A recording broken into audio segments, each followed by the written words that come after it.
Hello, and welcome to my channel. In today's video, we'll guide you through the simple steps to deactivate your Pinterest account using the mobile app. Whether you're taking a break from social media or just want to disappear for a while, this quick tutorial will show you how to hide your Pinterest profile easily. First, open the Pinterest app on your phone. Tap your profile icon at the top left corner of the screen. From the menu, select Account Management. Now, tap Deactivate Account. You'll be asked to confirm. Tap Continue.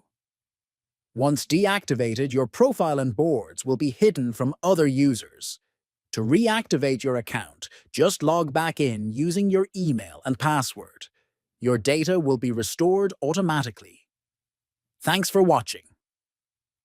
If you found this video helpful, don't forget to like, comment, and subscribe for more easy tech tutorials. See you in the next video.